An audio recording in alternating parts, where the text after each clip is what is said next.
Hey everybody, it's Jeff. If you've been listening for long, you know that here at Your Move, we are all about helping people make better decisions.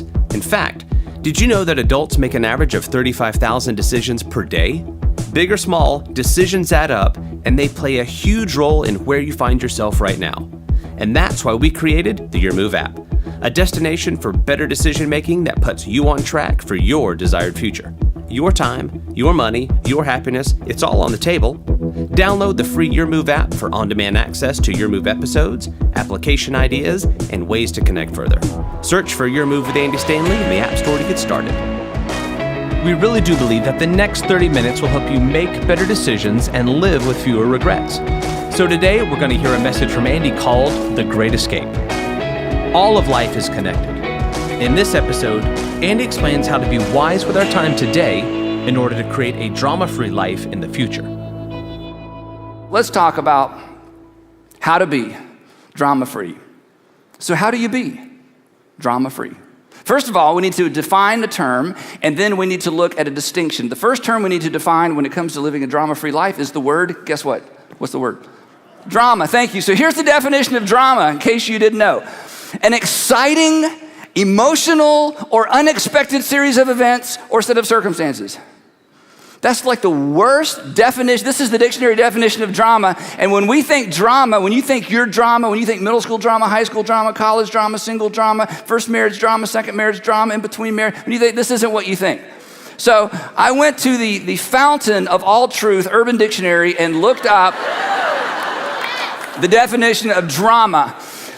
But before I show it to you, ladies, okay, here we go. Here's the, I didn't make this up, okay? I'm not necessarily agreeing or disagreeing. I'm just gonna show you a better definition of drama. And if nothing else, you are paying attention. So here is the Urban Dictionary definition of drama. It's kind of long, here we go. Something women and especially teenage girls thrive on. That's just the beginning, okay, ladies, it gets worse, okay? But let's be honest, okay? Us guys, we are not drama-free. We just express it in different ways. We have our own drama, right, ladies? Come on, ladies, don't we have our own drama? That's right, amen. Okay, so here we go. It's something women and especially teenage girls thrive on, consisting of any number of situations that have an easy solution which would bring a fairly good outcome, but these girls choose another bad way to deal with it. Again, consisting of backstabbing, blackmailing, gossiping, and betraying their friends. But we're not done. Because now, whichever one of you created this definition, that's what's so great about Urban Dictionary, everybody can play, okay? Somebody came along and gave an example. For example, I want to break up with him, but still love him. It drives men and normal girls nuts. How many normal girls do we have in the room tonight? Yeah, the normal girls, yeah, okay. So that's a way better definition of drama. So we all got a picture. When we talk about drama, that's what we're talking about, okay? It's just that crazy, crazy, crazy thing that we get sucked into, we get dragged into. We find ourselves saying, how in the world did I get in the middle of this? Why in the world did I say that? Why did I bring that up? Why did I invite her? Why did I go home for Christmas? I should have spent Christmas alone, right? And that brings us to a very important distinction. There's two kinds of drama. There's unavoidable drama, and there's avoidable drama. Now, unavoidable drama is we know this, unavoidable drama is all things family, right? It's unavoidable because they're your family. Now, when I was preparing to talk to y'all about this, I thought, this is a good time in the talk to tell a story about drama, unavoidable drama in my personal life. But I can't, because all these people are still living, right? And they're recording this. But I'm telling you, if you think you got drama, yes, you do. I got drama. Well, how about you? Everybody has family drama, whether it's navigating Christmas, navigating Thanksgiving, navigating dinner, navigating, who's coming and who's leaving and make sure they're gone. Everybody, when it comes to family, this is unavoidable. So for the rest of our time together, we're not going to talk about the unavoidable drama. It's unavoidable. But here's the thing, because there is a drama you can't avoid, we need to do everything we can to avoid the avoidable drama. So the avoidable drama is like boyfriend drama and girlfriend drama, and in some cases money drama and job drama and friends drama and schedule drama. And the interesting thing, and where we're gonna kind of drill down in our time together, this is gonna be fun, is that the answer to the question how to be drama free is actually another question. The answer to the question, how can I be drama-free? How can I at least get rid of the avoidable drama so I have more capacity to deal with the unavoidable drama? The answer to the question, how can I be drama-free, is actually another question. It is my favorite question. In fact, I think it's the best question ever. It's so extraordinarily clarifying that when we get to the end, some of you are gonna push back and say, well, I'm not gonna ask that question. And the reason you're not gonna ask that question is because it's so clarifying, you don't like the answer. And I get that. That's why I love this question, because it just brings a spotlight to everything and all of us in just about every situation. And if you'll ask this question, I promise you, you will make better decisions. You will have fewer regrets, and you'll have a whole lot less drama. Now, here's the great thing about this question that helps us answer the question, how to be drama-free. This isn't a Christian question. So if you're not a religious person, this is perfect. If you're not like a Jesus person, Bible person, hey, this is a great time to be watched, because this is a question that all of us can ask. But the cool thing is, I discovered this question in the New Testament. And if you'll begin to ask this question, I promise your future will thank you. Your future will thank you. Now, I found that in the New Testament, the Bible is a fascinating book. It's an interesting book, and it's a complicated book. But the right half of your Bible, the part where God makes a covenant with the world, with all of us, there are letters, and most of you know, most of those letters were written by a guy who was not a Christian until later in life. His name was Paul. We call him the Apostle Paul because he was an apostle, because he followed Jesus.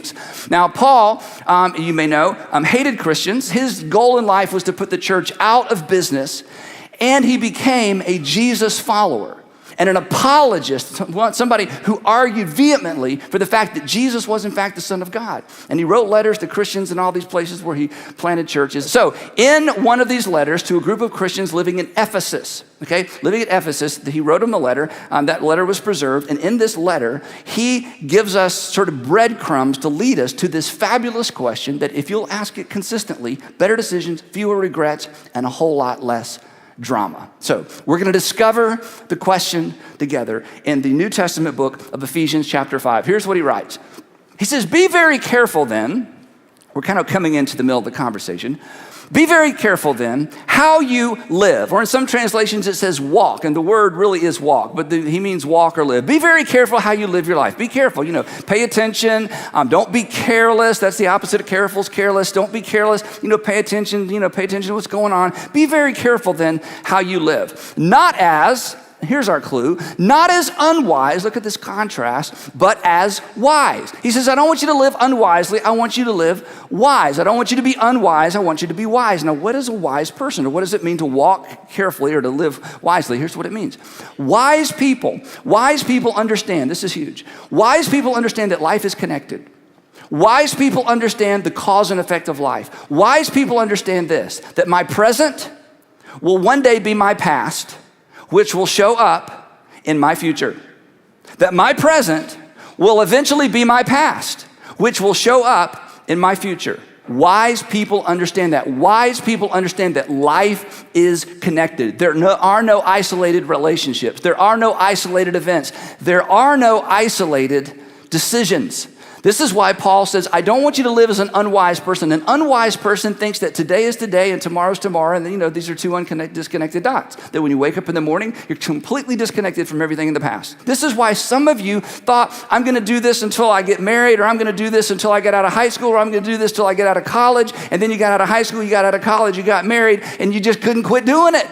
Because somehow you thought that life is disconnected. That you just flip a switch and everything changes. Wise people know better. This is why he says, I want you to live wisely. I want you to walk wisely. I want you to be careful. Eyes wide open, looking ahead, connecting the dots. Then he says something even more fascinating. What does this look like? He says, making the most of every opportunity. And the English word opportunity is actually from the Greek word that means time.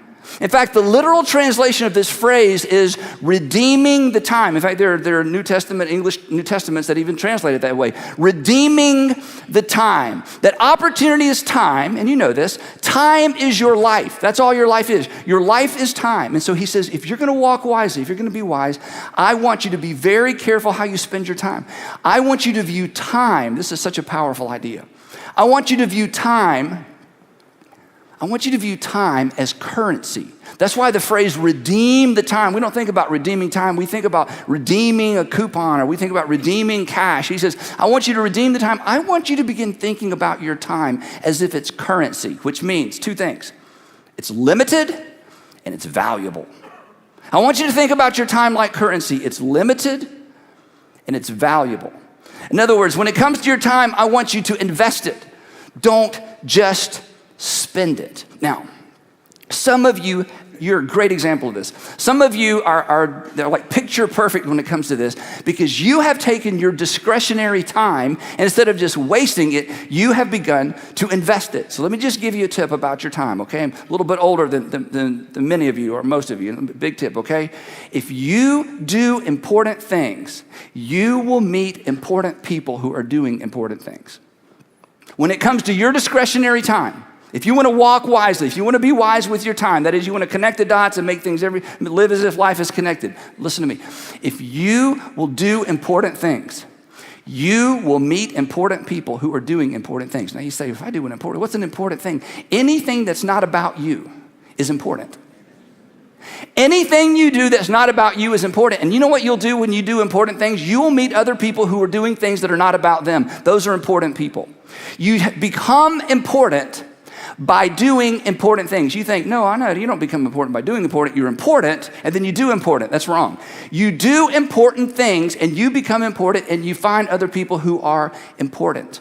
So if you would like to walk wisely, one of the best things you can do is find something important to do with your discretionary time. That's living a connected life. That's living as if everything today becomes the past that ultimately shows up in our future. And here's what you're going to find about people who are doing important things. They are almost drama-free. Because when you do important things, you have very little tolerance for things that are just all about the drama, right? He goes on, he says this, and now he gives us a reason why we need to walk wisely, why we need to be careful, why we need to redeem the time. Because, and this is kind of an interesting phrase, because the days are evil. Now, he's talking about culture.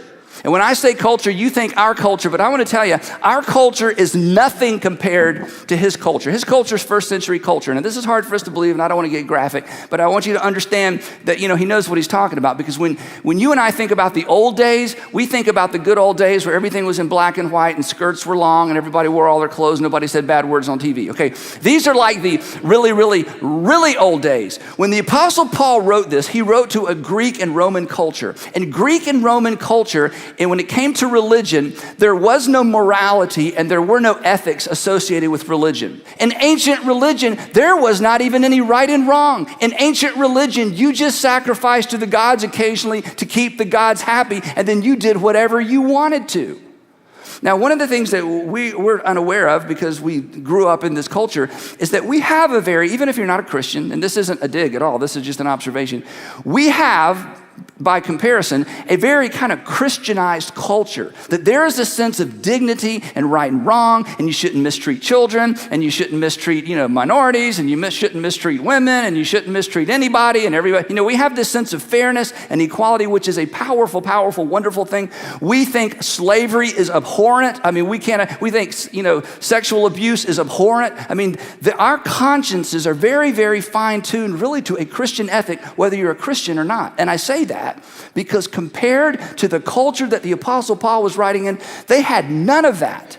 They didn't even name children until they were sure they would live. And if the children were sick, they just set them down by the river and just went and had other children. And nobody felt guilty about this. The gods could care less. So to this very, very pagan culture, he says that you are living in evil days. That is, the current of the culture is not going to take you in a positive direction. But what's interesting about what he said about their culture, to some degree, as we know, it's true of our culture. Listen, that culture's undertow won't take you where you want to go, right? That culture's undertow, I was going to say culture's flow, but it's more than a flow. There is in our culture, as in Paul's culture, there's an undertow. When I say culture, I'm just talking about the way things are. That in every culture, in his culture and in our culture, there is a current, there is an undertow. And if you give into culture, you will not end up where you want to go. We all know that. And the interesting thing is, in every culture, and certainly in our American culture, the undertow first impacts our relationships, our sexual relationships, and our finances. That relationally, sexually, and financially, if you go with the flow of culture, you pay a price. Everybody knows this. All of us have a story. This is why 90% of your drama is related to something relational, sexual, or financial. 90% of your drama is related to something relational, sexual, or financial. So the Apostle Paul wraps that up. He says this. He says, therefore, in other words, in light of all that, everything I've said so far, therefore, he says, now he gives us a command. Do not be foolish, the opposite of wisdom. Do not be foolish. And then this is a really strange command. This is in the Greek language, this is an imperative. And he says, understand what the Lord's will is, or understand the will of the Lord. Now this is kind of weird because you can't command somebody to understand something. What the Apostle Paul's getting at, this is such a big deal. What he's getting at is this. He's saying, I want you to own up to, I want you to acknowledge, I want you to face up to what in your heart you already know. I want you not to be foolish, but to face up to what the will of the Lord is. I want you to acknowledge it, admit it, own up to it. Own up to what God wants for you. No more games, no more pretending, no more excuses. I want you to walk wisely. I want you to redeem your time. I want you to be careful how you walk. I want you to live a connected life where you realize that today is going to be the past, it's going to show up in the future. And quit playing games. I want you to face up to what you know in your heart is God's will for you. Now, if you're not religious, that's okay, because this applies to you too. This is what I would say to you. Therefore, don't be foolish. Just face up to what you know is right. And face up to what you know is right for you. And face up to the fact that you kind of, deceive the person in the mirror, because the easiest person in the world to deceive is the person in the mirror. So the Apostle Paul is saying, look, to me and to you, to all of us, stop fooling yourself. And let's face up to the fact that life is connected, and your decisions today are going to be the past that are going to show up in the future. Walk like a wise person. Live like a wise person. So, put the whole thing together. Here's what he says. Be very careful then how you live, not as unwise, but as wise, making the most of every opportunity. Why? Because the days are evil. Therefore, because of all that, in light of all that, do not be foolish, but understand, face up to, acknowledge what you know God's will is for you. So, if you want to be drama-free when it comes to the drama that you can avoid, you have to use the Apostle Paul's words, you have to walk wisely. And the best way to incorporate that into your life is to ask this question that I think brings more clarity than any other question. And the question is simply this: what's the wise thing to do? Of every opportunity, of every invitation, of every opportunity and of every invitation, you ask the question, what is the wise thing to do? Of every opportunity, of every invitation, what is the wise thing to do? Now, this is important. Not what is the right thing to do. And I need to talk about this for just a minute. You see, the problem with asking what is the right thing to do is simply this. In your heart and in my heart, I want to get as close to wrong as I can possibly get without being wrong. To put it in my Christian terms, I want to get as close to sin as I can possibly get without actually sinning. I want to get as close to bad as I can possibly be without being bad. I want to live on the line. Now, let me tell you something about your world, okay? Listen, this is important. And this will explain some of your experiences and some of our experiences. And we all have the same common experiences. Culture, again, this is the way the world works. Culture will bait you to the edge and then mock you when you step over that line. It just will. That culture, nothing wrong with, nothing wrong with, nothing wrong with, nothing. Oh, I can't believe you did that. What's wrong with you? I mean, I found out I have a gambling addiction. Oh, you're such a loser. Gambling addiction, you're a loser. Well, I'm not a loser. I just went with the guys. Everybody was doing it. And I guess, yeah, but you crossed the line. Now you're addicted. You're a loser. You can't come anymore. So wait a minute, I was just this, what did I do? Well, there's just this imaginary line, and culture's gonna bait you to the line. Once you step over, oh, you're a loser.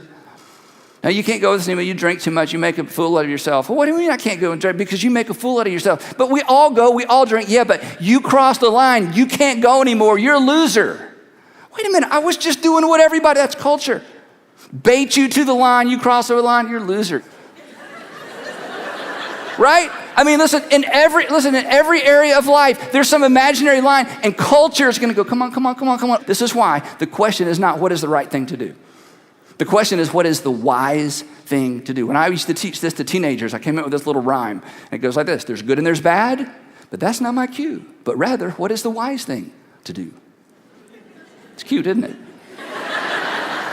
You might even remember it. There's good and there's bad, but that's not my cue. But rather, what is the wise thing to do? Drama can always be traced back to an unwise decision, every single time. Drama. Your mama's drama, Bahama's mama's drama, everybody's drama. Drama can always be, you just think about the drama you grew up with, think about the drama you're kind of dealing. It doesn't begin with necessarily, well, I did the wrong thing. It always begins with an unwise decision. In fact, all of your regrets and all of your unhealthy habits can be traced back to an unwise decision as well. Now, this is a fascinating question because it's a three-dimensional question, and I want to teach you how to ask it in three ways, and we're going to wrap this up. Because it has to do with your past, your present, and your future. So you ask this question in a multidimensional, three-dimensional way, and here's one way you ask it. You ask it this way: in light of my past experience, what is the wise thing to do?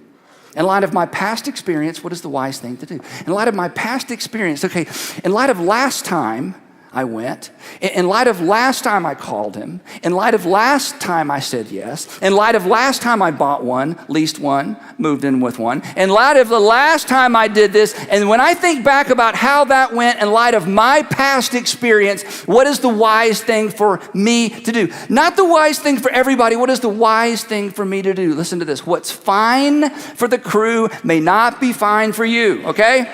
What's fine for everybody else may not be fine for you, because this is not right and wrong, okay? Drama doesn't begin with, it was the wrong thing to do. It begins way before that. It begins with, you know what? I had a feeling I shouldn't go. I had a feeling I shouldn't call her back. I had a feeling I shouldn't show up late. I had a feeling it wasn't really the wise thing to do, and that was the beginning of all my drama. And what may be true and what may be okay for everybody else isn't okay for you, because the question is, in light of my past experience, and my experience didn't like yours, and yours didn't like mine.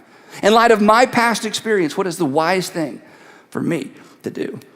And then the second facet is what's going on right now. In light of my current circumstances, what's the wise thing to do? Well, you know, I would go, but I just broke up with my boyfriend. I don't think that's the why. I don't think that's a good environment for me right now. Okay, just went through a divorce. I just, you know what, go ahead, or that sounds like fun, I know, but you know, for me right now, in light of my current circumstances, not the wise thing for me to do. This is early in the semester. I got to get on top of my grades. I can't let this drift like I did last semester. It's early in the semester. It's just not the wise thing for me to do. In light of what's going on emotionally, in light of what's going on financially, in light of what's going on professionally, relationally, in light of my current circumstances, what is the wise thing for me to do? Now, I've been married 27 years, almost 28 years, and one of the things that Sandra and I learned early in our marriage, and I'm so glad we learned this, and this applies to everybody, not just married people. We just happen to learn it within the context of marriage, and it's this little phrase right here: no for now, but not forever. No for now, but not forever. Listen up, look. For some of you, there needs to be some things that are a no for now, but not forever. And the reason we don't say no for now is because we feel like if I say no, I'm saying no, like I'll never. You don't have to say no, I'll never. But you know what? The wise person understands that what I'm doing right now is going to be my past. It's going to show up in my future. So what is the wise thing for me to do? In light of my past experience and my current circumstances, maybe I need to say no for now, not forever. I'm not saying it's bad. I'm not saying you shouldn't go. I'm not saying you shouldn't call. I'm not telling you what to do.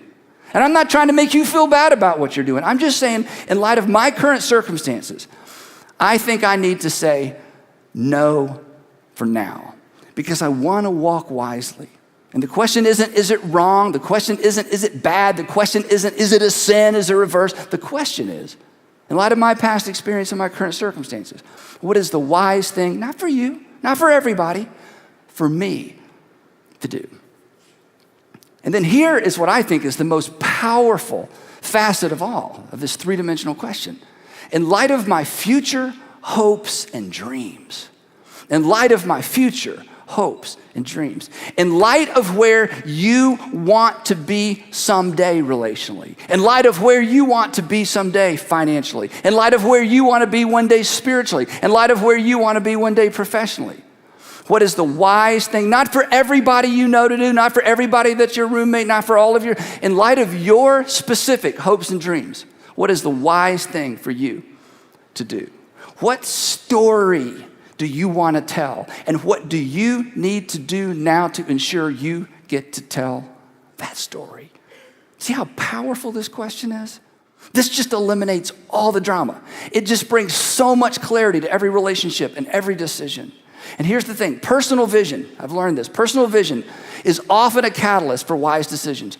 Personal vision, that is, the clearer you are about where you want to be, the more clarity you have about the kind of person you want to become, the clearer you are about your future, the greater motivation you'll have to make wise decisions. That a clear vision for your future is often a catalyst for wise decisions, because here's what wise people do. Wise people understand that life is connected, that all these dots are connected, and the decision I make now will impact my hopes and dreams for tomorrow. So before I leave that, I just want to kind of give you some dad advice. I know I'm not old enough to be everybody's dad, but this sounds like dad advice, so I'll just call it dad advice. So this is so important. Okay, so I'm going to look at you right in the eyes. Okay, look here. Don't trade your future for someone who's not going to be there in your future. Come on, don't trade your future for someone that you have a sneaking suspicion is not going to be in your future. Let me just tell you something. You're all old enough to know this, okay? We're all old enough to know this, but we forget it. The bad influences in your life are only in your life for 2 to maybe 3 years, and they're gone. Just think about your high school friends, your college friends. The people that invest in you and the people that, make you a better you, they become friends for life. This is just the principle. The people that tear you down and undermine your future, they are only in your life for maybe 2 to 3 years, and then they're gone, and you're left with the leftovers. You're left with the memories. You're left with the experiences. You're left with the stuff that you got to drag around. But the people who make you a better you, the people who are walking wisely, the people who are doing important things and are becoming important people, those are the people that become friends for life. So please, please, please don't trade your future for someone who's not going to be there in the future. So, in light of my past experience, in light of my past experience, my current circumstances, my future hopes and dreams, what is the wise thing to do? This is how you create a drama-free life. And if you'll ask this consistently, your future will thank you. Thanks so much for listening to Your Move. Don't forget to check out the new and improved Your Move app. Unlike most things in life, it's free. Take Your Move with you on the go and make better decisions a part of your everyday. More people and more cities making better decisions could change culture as we know it.